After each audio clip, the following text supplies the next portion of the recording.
Bueno, muy buenos días.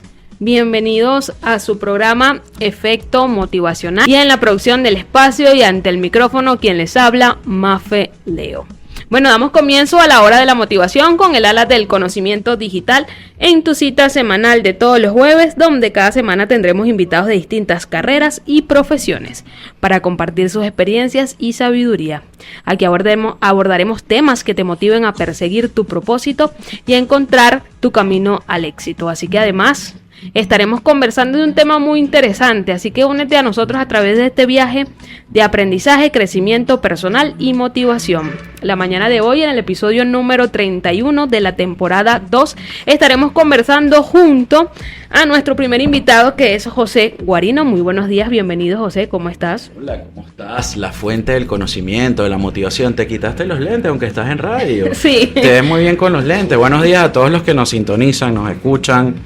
Y bueno, los que también están por los que nos verán, exacto, y los que nos verán después por YouTube, por Instagram y todas las plataformas digitales.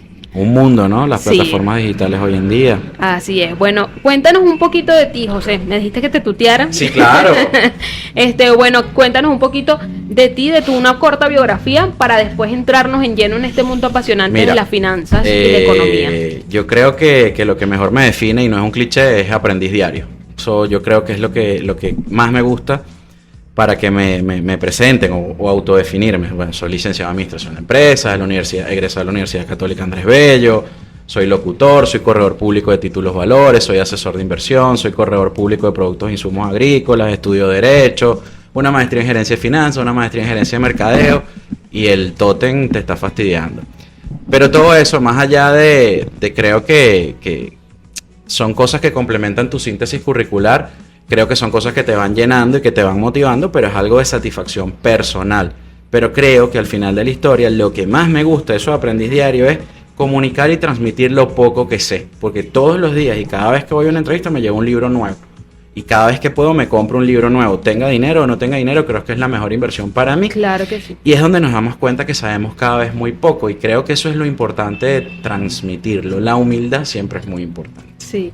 Bueno, déjame decirte que yo te vi una entrevista en televisión. Sí. Y desde allí, cuando empezaste a hablar de los temas, yo dije, no, tengo que escribirle en Instagram a ver si me responde, y lo invito al programa porque es un tema muy interesante. Más allá de la sátira con el invitado que vi que tienes también, más allá de las sin corbatas y tal, esto tengo 12 años haciéndolo, desde formalmente que comencé a dar clases en mi escuela de la que egresé, la Escuela de Administración y Contaduría de la UCAP.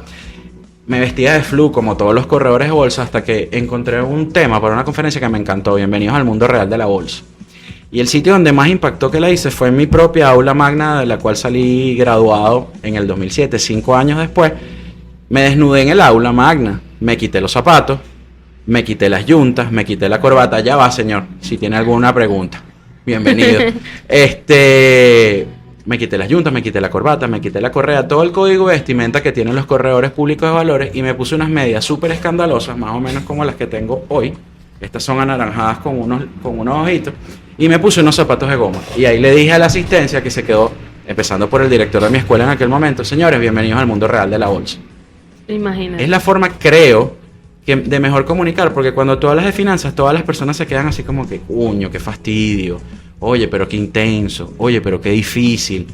Y no tenemos una sana relación con las finanzas. Exactamente. Y no quiere decir que tienes que ser rico, porque ahorita en este país es muy complicado tener una relación amistosa, por lo menos, o fraterna con las finanzas.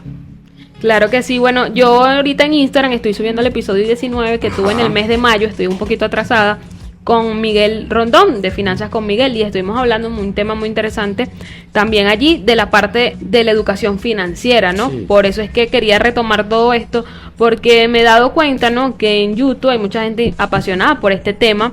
Y el año pasado también estuve con Emprende con De Luca, que es un chico también que está ahorita en la parte de la inversión en la bolsa de Caracas. Entonces yo quise tocar este tema hoy porque yo de verdad me interesé mucho con el tema que estabas diciendo en la televisión. Mira, esto, como te dije, comencé hace 12 años, cuando esto no era moda, porque en Venezuela todo se va poniendo de moda. La Bolsa de Valores de Caracas tiene 78 años y siempre le ha ganado en nuestra historia a la devaluación y a la inflación. Es decir, nos ha protegido y nos ha dado ganancias. Pero cuando tú comienzas a ver que algo es sexy, lo comienzas a repetir. De hecho, una de esas personas que tú citas cometió un error en su cuenta de Instagram, y es bueno que estemos acá. En la Bolsa de Valores de Caracas nunca se han hecho operaciones cambiarias. Entonces dijo que se cerraron las casas se cerró la bolsa nunca se ha cerrado. Entonces, este tema de la comunicación y la docencia es vital que seamos responsables y que tengamos el conocimiento para transmitirlo. Y si vamos a transmitir, ese discurso de los $5 tengo yo años dándolo. Y no es por hablar en primera persona, pues no me gusta. Mientras más hable, mejor. Y cada uno tiene una audiencia distinta. Pero el tema está, ¿quién tiene los $5? ¿Dónde tiene los $5? Hemos hablado de los mercados de las mayorías. Aquí estamos ubicados en la Florida. Si volteamos hacia nuestra izquierda, está parte del oeste de Caracas, donde están comunidades populares. Si volteamos un poco a la derecha, nos conseguiríamos con Petare y todo lo que está por allá. ¿Quiénes han ido a esos sitios a enseñarle a ellos que pueden invertir con esos $5? ¿Quién ha hablado del mercado de las mayorías en Venezuela? ¿O quién ha hablado incluso de la bolsa de los pobres, el símil? La bolsa de los pobres, no me gusta pobres, pues considero que pobre es el que le falta a Dios, pero la bolsa de los pobres que se hizo en Brasil. ¿Por qué no traerla a estas comunidades? Entonces sí, nos quedamos por las redes sociales, tenemos 300,000 seguidores, oye, qué sexy, o nos quitamos la corbata, pero yo creo que lo que tenemos que diseñar son estrategias de aprendizaje únicas, individuales, no imitarnos, ni imitar el discurso, porque eso puede ser muy sexy, pero llega un momento que se cae, porque tienes que construir tu propio discurso, y eso es parte de lo que podemos decir que es el éxito de José Ignacio Guarino. Ser él, ser disruptivo, ser no políticamente correcto muchas veces, porque cuando vas a televisión y de repente te preguntan por tus redes sociales, oye, ¿qué casa de bolsa recomiendas? Y la respuesta es, no recomiendo a ninguna, y es la realidad hoy día cuando me consultan, es porque soy muy responsable. Yo fui dueño y presidente de una casa de bolsa por 5 años y medio, y he trabajado en varias casas de bolsa en Venezuela. Pero ¿cómo le voy a recomendar yo a Osmel Sosa, no Sousa, que es nuestro operador?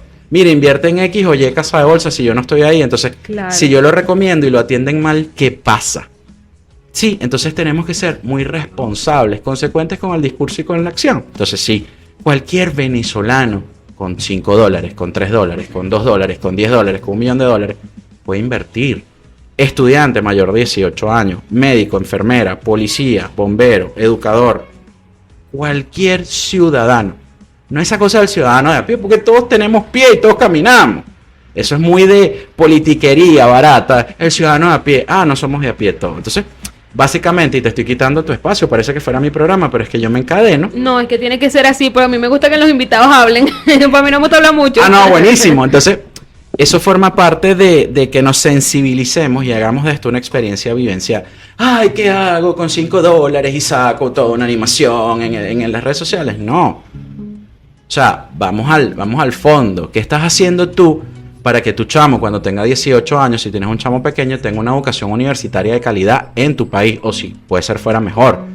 ¿Quién no quiere hoy día retirarse a una X o determinada edad? Porque todos tenemos un lapso donde tenemos que retirarnos, tener cubierto lo que puede ser su jubilación y que dependa de sí mismo.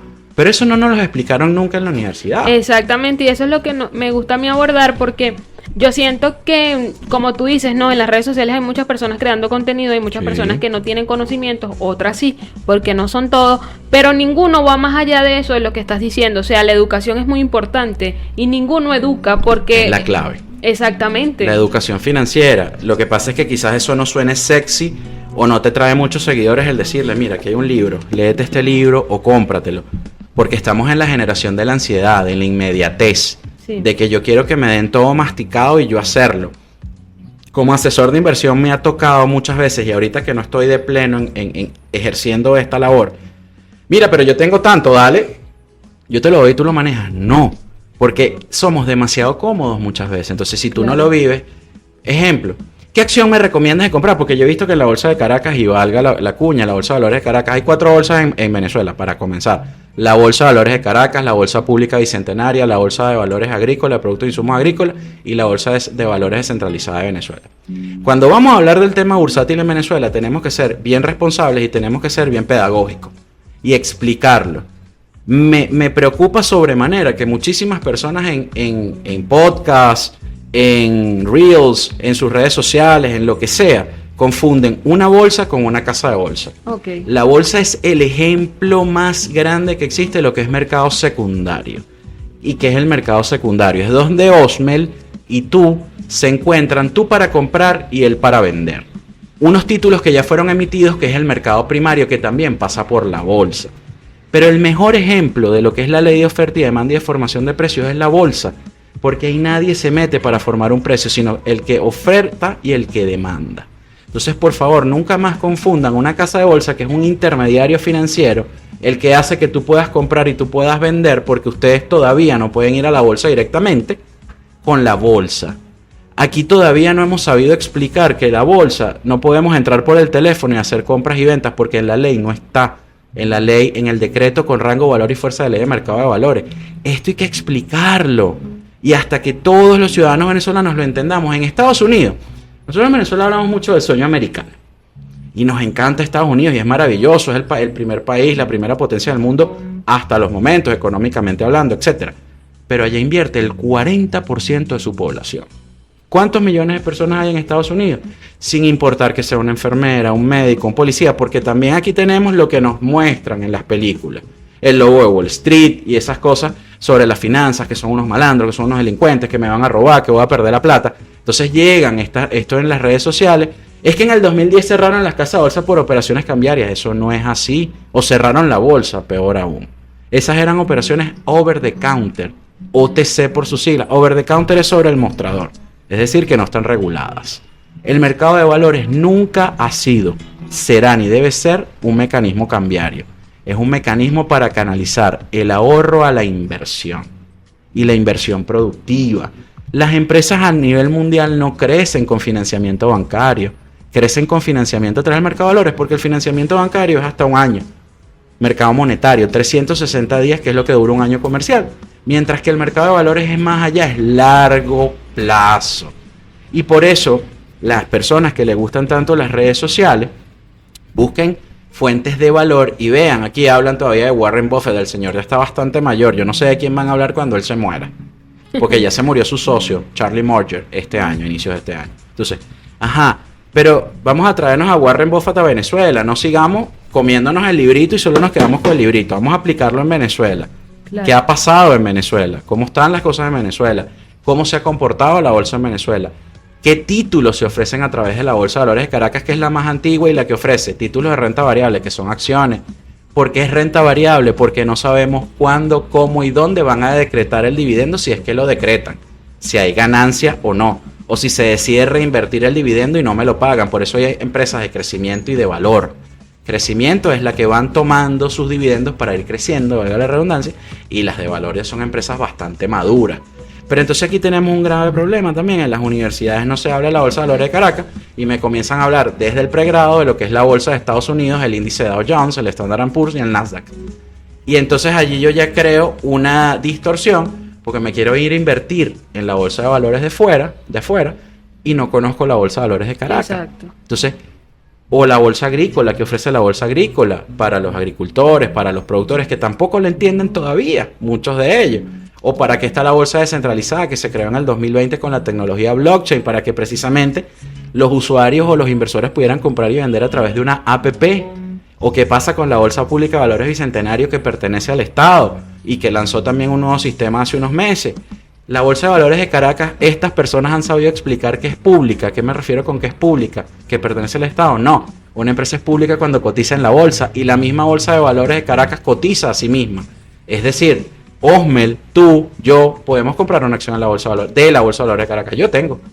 Y tengo de otras tantas empresas que no les voy a hacer publicidad por los momentos. Entonces, eso tenemos que irlo bajando. No solamente, uño, qué fino, ya había Guarino, pero él tiene 15,000 seguidores. Pero yo tengo 300,000, vamos a agarrar eso, hacemos una animación bien chévere en video y hablamos de la Bolsa de Valores de Caracas.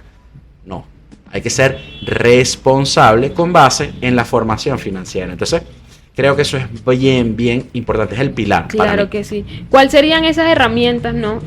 Porque a mí me interesa este tema de parte de la educación, porque es verdad de lo que dices, ¿no? Nos hablan de esto, pero cuando llegamos, que yo creo que no debería ser solo en la universidad, sino esto debería de venir desde casa, ¿no? Ya sí. De un pilar fundamental en la educación financiera, porque es como bien dices, o sea, no tenemos una buena relación con el dinero. No. Porque Mira, hay mucha gente que piensa que para invertir o crear algo necesitas tener una suma o una cantidad de dinero exorbitante y es por la mala relación que no tienen con el dinero. Entonces, ¿cómo se educa a esa gente para que puedan entender y puedan llegar a ese conocimiento? lo que tú dices es muy importante y lo estamos viendo incluso como sociedad. En nuestro país, yo se lo comentaba a mi madre en estos días, nosotros somos como una especie de sobreviviente. Hemos pasado por las 1001 cosas desde el punto de vista económico, escasez de alimentos, escasez de combustible, una pandemia, una devaluación importantísima, una hiperinflación que eso deja efectos psicopáticos, incluso por ende psicológicos y psiquiátricos en los ciudadanos. Y todavía estamos aquí. Pero es que la educación financiera es otro de esos valores y pilares fundamentales que deberían darnos en la casa. Porque ¿qué pasaba en la casa cuando éramos chiquitos? A mí me pasó, no sé a los otros presentes que están aquí, a ti, a Osmel, primero a las damas. Mira, ¿tú crees que el dinero sale de una mata? ¿Tú crees que yo tengo el dinero debajo del colchón? Entonces ya ahí habían, y los expertos ahora que hablan desde el punto de vista un poco más de la energía del dinero y todo esto, dicen que nos educaron con base en principios y valores de escasez. Entonces ya hay ahí una primera creencia limitante con base en el dinero. Lo otro, ¿tú crees que yo soy rico? Ojalá todos fuéramos ricos, ojalá todos trabajáramos para ser ricos. Y como te lo decía al inicio del programa, todos en este momento a diferentes escalas tenemos problemas con el dinero, porque estamos viviendo una situación convulsa económica a nivel mundial. En Venezuela no hay que describirla porque todos la vivimos y la padecemos de una u otra forma. El que tiene problemas, el que lo está buscando también y el que no, aún más. Entonces, ¿cómo tú le dices a un niño hoy en día? Mira, yo tengo una sobrina de 4 años y a mí me impacta su capacidad de análisis. Pero ¿cómo yo hago para que esa niña no me diga? Lo primero que me dice, mira tío, yo quiero un iPhone, creo que van por el 16 si no me equivoco. Va a salir. Sí. Y vale miles de dólares, pero yo lo quiero. Ajá. Lo primero que debió haber hecho mi hermana es educar a la chama, ya que tiene ese vuelo mental de ya va, para comprar un iPhone hay que trabajarlo, hay que tener estabilidad financiera. Antes de comprarte un iPhone, ¿por qué no te compramos una tablet para que vayas leyendo sobre finanzas? Y esto no es estúpido o es utópico, esto es una realidad. Entonces, yo creo que, fíjate, el título de este libro es muy oportuno, invertir tus ahorros y multiplicar tu dinero. Muchas personas, cuando yo voy a este tipo de programas, o a charlas, clases, conferencias, etcétera, José Ignacio, pero ¿cómo yo voy a invertir ahorros si no tengo el ahorro? El ahorro es digamos que un fondo de seguridad, es un fondo de emergencia, aún menos cómo voy a invertir. Si es que llego a la quincena o al fin de mes, llego apretadito. Si una caja de pastillas para la hipertensión cuesta más de 130 bolívares, que es lo que me dan por concepto de jubilación o concepto de pensión. Entonces, fíjate cómo. Y el tiempo pareciera que cada vez pasa más rápido. Tú ves que un niño nace y de repente volteaste y ya tiene 4 o 5 años. ¿Cómo tú le vas inculcando a ese niño sin que sea una relación de temor, de terror? Ah, no, pero es que sí, mi mamá si no tiene no me puede comprar el iPad o no me puede comprar el iPhone. Fíjate que ya los niños van directamente a lo que quieren o lo que ellos piensan que quieren. Se le creó la necesidad, como decía Steve Jobs, que él no identificaba necesidades sino que las creaba. Entonces, con base en eso, hay que irles hablando en el día a día a los niños sin ese trauma de que, bueno, no tengo o no me alcanza. Entonces sales con el chamo y quiero un helado, quiero un caramelo, quiero una chuchería y no se la puedes dar porque eso también te va creando esas limitaciones, pues, y te va creando esos falsos paradigmas, esas trampas mentales, todo ese tipo de cosas. Oye, sí, pero hablar de una manera responsable y formativa de cómo es la relación con el dinero y qué puedes hacer con el dinero. Y cómo, por ejemplo, cómo se crea esa relación. Porque es verdad lo que dices de que eso viene de casa porque tenemos creencias que vamos arraigando, ¿no? Ya sea porque las madres de uno vienen creadas por otras generaciones que son distintas a la de ahora y ahora el tiempo va demasiado rápido a través de las redes sociales y es por eso que los niños van creando esa necesidad constante. Pero ¿cómo se educa a esas personas que piensan que necesitan bastante dinero para poder ahorrar o para poder invertir? ¿Cómo es esa educación allí como de lo que hablaba Miguel en ese episodio del 50-30-20? ¿O se necesita otro método para que las personas puedan cambiar su relación con el dinero? Mira, yo creo que en la inversión, en las finanzas, etcétera, no hay eso de reglas inmutables o de reglas practicantes o aplicables para cada persona. Cada uno de nosotros tiene una relación distinta. Lo que sí tenemos que tener presente y tenemos que tener claro es mi posibilidad cuál es. Lo primero que tú tienes que hacer, y me he dado cuenta cada vez más, es que tú tienes que construir un presupuesto. Oye, yo tengo que saber cuánto gano, efectivamente sé cuánto gano, pero tengo que saber cuánto gasto.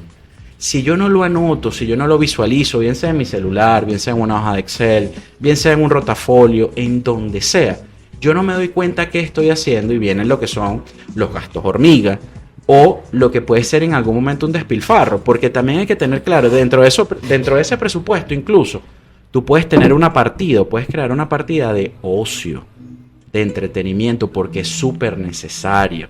Entonces, yo creo que tenemos que eso es lo primero que deberíamos ir haciendo, la construcción de un presupuesto, y con base en el presupuesto tú puedes decir, oye, mira, a mí me está ingresando esto mensual, oye, mis gastos mensuales son estos, pero o mis gastos semanales, o mis gastos diarios, o mis gastos quincenales.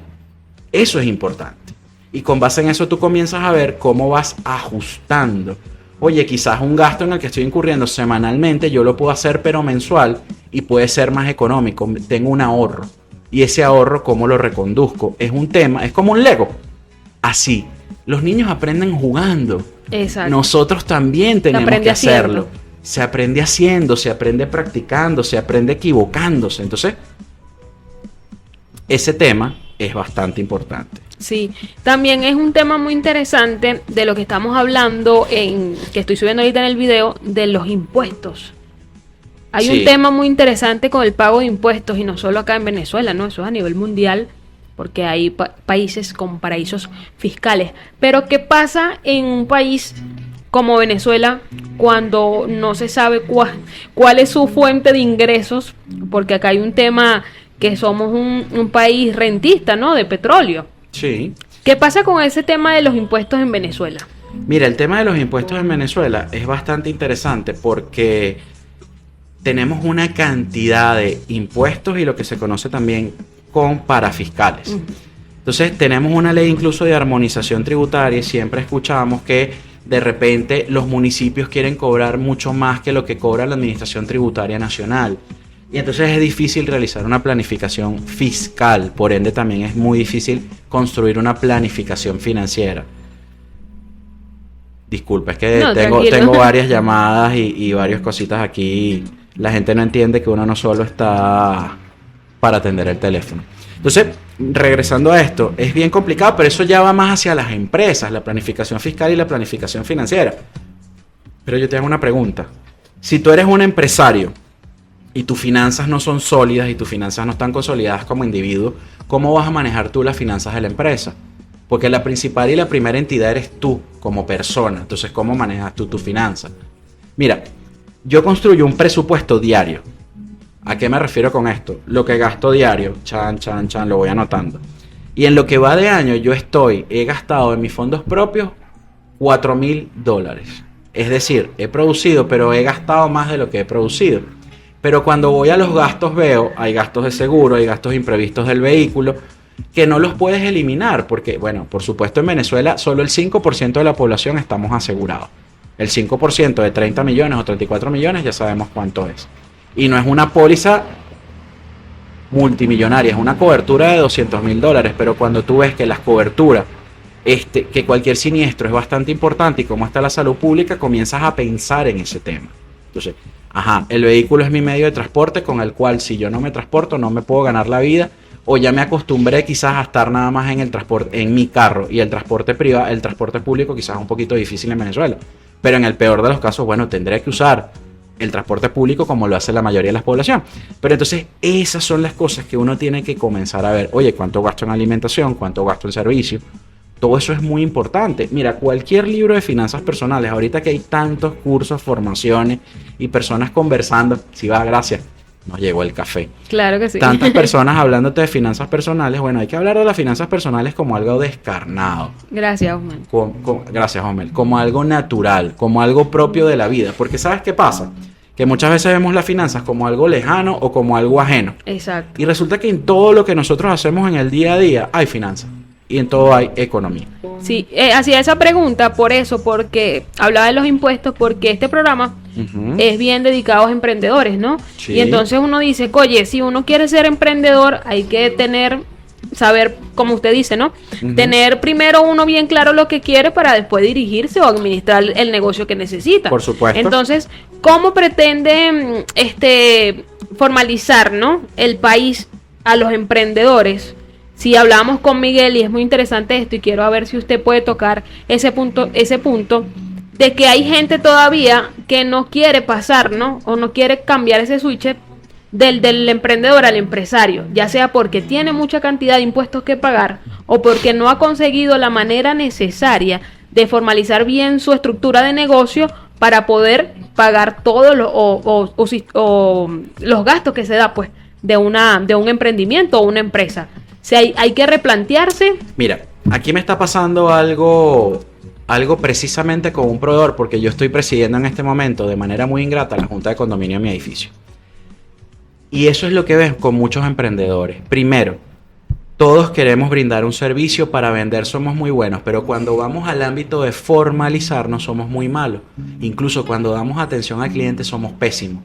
Sí. E incluso cuando el cliente te reta a que el cliente, es decir, una comunidad, mira, dame una explicación técnica de esto y de esto, decides declinar. Entonces, lo que siempre yo les he dicho y le he transmitido a los proveedores o a los emprendedores es que tenemos que tener formalización. Es decir, sí, todo emprendimiento y todo emprendedor es una gran idea que se lleva a una empresa. Siempre tenemos el concepto de emprendimiento como algo muy pequeñito. Sí, todo comienza en pequeñito, pero en Venezuela hemos visto cómo los emprendimientos se transforman de una manera muy rápida en emprendimientos medianos o muy grandes. ¿Cuál es el riesgo y cuál es el problema? Que podamos caer desde muy alto, porque crecimos muy rápido, y desaparezca la idea. ¿Por qué? Porque no formamos, porque no construimos bases sólidas para el emprendimiento. Y eso tiene que ser desde tu acta constitutiva, registrarte ante lo que es la administración tributaria y todo lo que son los parafiscales y fiscales en Venezuela, alcaldías, etcétera.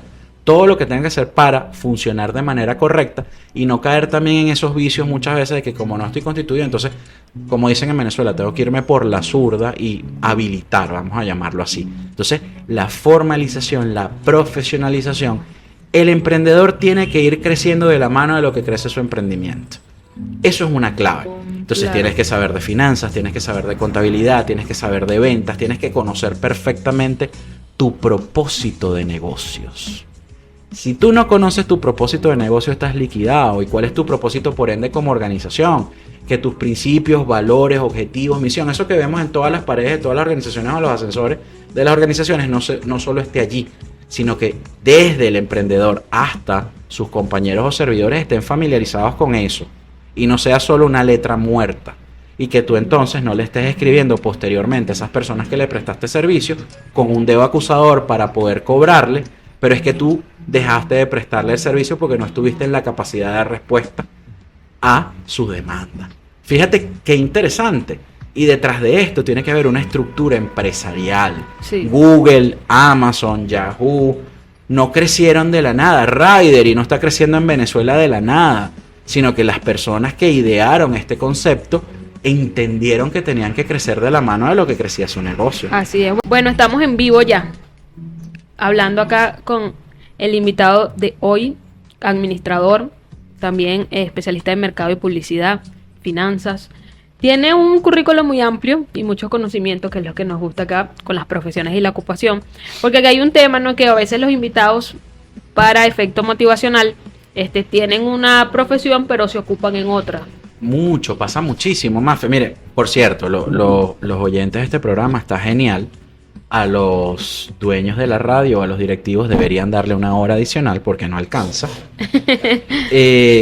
Yo creo que cuando nos formamos en la universidad, los administradores, de hecho nos dicen administradores, nuestros colegas contadores, porque partíamos antes de un tronco común.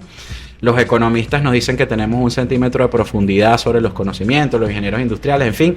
Y al final dicen, administración es la carrera que más ingenieros, economistas gradúa porque no pudieron con cálculo, etcétera. Pero los administradores nos forman con una serie de competencias muy extensas. Sí. Por ende, nosotros podemos trabajar desde el ámbito logístico, mercadeo, el ámbito contable, el ámbito netamente administrativo, que a la mayoría de los administradores no nos gusta. Tú que eres administradora, sí, ya te reíste. Podemos trabajar de manera solvente y plena en la administración, en las finanzas, Que muchas veces cuando vamos a un programa dicen, José Ignacio Guarino, economista. No, mano, soy orgullosamente licenciado en Administración de Empresas y te hablo con solvencia del tema económico y financiero. Entonces, oye, esto tiene que ver mucho, lo que tú dices, incluso con el emprendedor. Oye, yo soy licenciado en Administración de Empresas, pero abrí una agencia de marketing digital y me va genial. Bueno, porque San Ignacio de Loyola decía, ¿qué sabemos hacer con lo que sabemos? Y yo creo que eso es básico. Yo todavía no tengo el componente docente, pero tengo más de 12 años dando clase. Y lo que tiene que moverte, aunque suena cliché, es una pasión. Exacto. Si te apasiona y te mueve, lo vas, obviamente teniendo los conocimientos básicos, te va a salir bien. Y lo vas a hacer incluso de una manera distinta. En esta sociedad, el ser disruptivo es la clave. Disruptivo es ser distinto, comunicar de manera distinta. Porque como en este momento que estamos infoxicados a través de las redes sociales, yo le llego a alguien.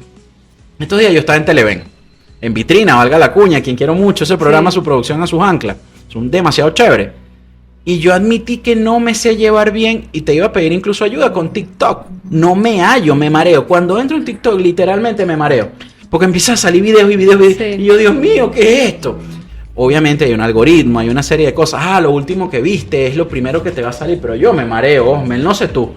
Yo soy millennial y ya tengo 2 generaciones por debajo. Los centennials y tengo los alfa. Los alfa ya tienen 10 o 14 años. O sea, ya están comenzando a pensar, epa, mamá, yo quiero invertir. Epa, Guarino lo escuché hablando de la bolsa, o a Sin Corbatas, o al otro. Yo quiero que tú inviertas porque ya sé que soy menor de edad. Entonces, ¿cómo canalizar todo eso y englobarlo y ponerlo en esta mesa redonda tan bonita que estamos con órdenes de prioridad?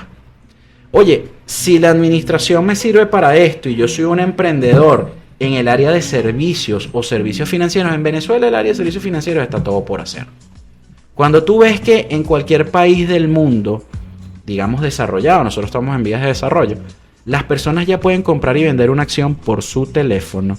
Los jóvenes, incluso si tienen una tienda de videojuegos, dicen, la buscan. GameStop, que a través de Reddit se pusieron de acuerdo hace 4 años y pusieron contra la pared a los bancos de inversión, incluso quebraron unos bancos de inversión porque le iban a cerrar sus tiendas donde compraban los videojuegos.